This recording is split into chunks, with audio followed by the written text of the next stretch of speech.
E em maio, o índice de poder de compra de fertilizantes fechou em 0,99. Quanto menor o índice, né, melhor é a relação de troca para os produtores. E sobre esse assunto, eu vou conversar agora com o gerente de mercado e estratégia, o Eduardo Carvalho. Olá, Eduardo. Obrigada pela sua participação aqui no Mercado e Companhia. Oi, Priscila, boa tarde. Que bom estar de volta aqui com vocês. Eu já começo com a pergunta aqui para você, viu, Eduardo? Como é que tá, né, com essa recente queda nos preços da soja e do milho? Como é que elas podem favorecer o poder de compra dos fertilizantes? O que aconteceu é que nesse último mês, o poder de compra ele ficou muito parecido, abril com maio, porque o preço do fertilizante veio se corrigindo, também numa velocidade acentuada. Então, tanto o preço da soja quanto do milho que tiveram queda foram também acompanhados do preço da queda no preço dos fertilizantes. E essa readequação entre os preços acabou sustentando um pouco, meio de quase parecido a relação de troca entre os grãos e também o índice do poder de compra. No final, o que a gente está vendo? É um mercado que começa a se ajustar um pouco, e aí você vê, então, do ponto de vista de oferta e demanda do lado dos fertilizantes, esse enfraquecimento, e agora entrando a safra, ele começando a se movimentar com um pouco mais de força para atender o plantio que começa em setembro, Priscila. Ele pode aproveitar esse momento de estabilidade nos preços e se planejar para comprar e até estocar esses insumos?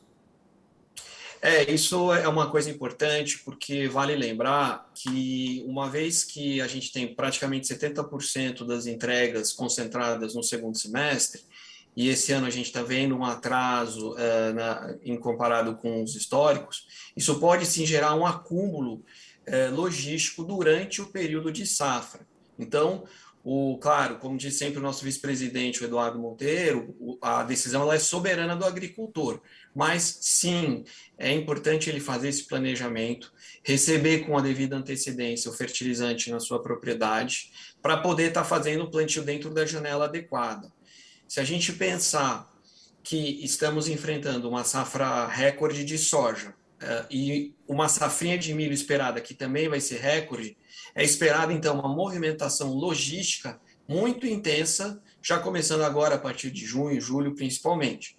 Ou seja, a grande preocupação é que esse fertilizante esteja na mão do agricultor no momento certo, antes do plantio. Então, ele sim pode e deve se planejar com antecedência para garantir esse período de safra, Priscila. E qual que você acha que é a tendência dos preços dos fertilizantes para esse segundo semestre, Eduardo?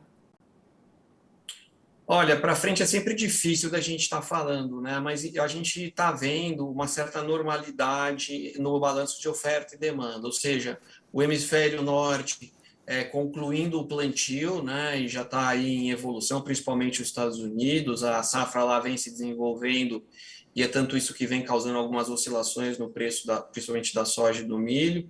E os demais países da América do Norte vão se formando aí já para a safra que eles já plantaram e começam a colher. No caso do Brasil, hemisfério sul, existe uma entrada mais potencial, porque o Brasil agora, sim, de fato, precisa se preparar para o grande plantio da nossa safra de verão. Então, somando as duas coisas, a gente imagina uma certa estabilidade para que o agricultor possa aí se planejar e antes até do que o próprio preço, sim, está com a disponibilidade e está com os insumos na propriedade no momento correto. E você acha que essa situação de conflito entre Rússia e Ucrânia continua influenciando no preço da demanda internacional ou não?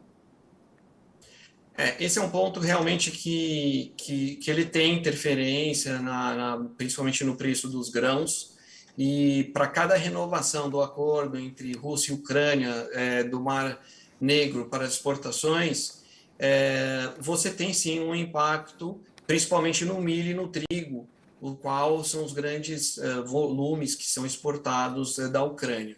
Então, esse acordo ele vem sendo renovado, ele já foi renovado pela segunda vez, ele se expira, aí eu não me lembro agora, no prazo de 30 ou 60 dias. Então, o mercado fica muito na expectativa se esse acordo vai ou não ser renovado.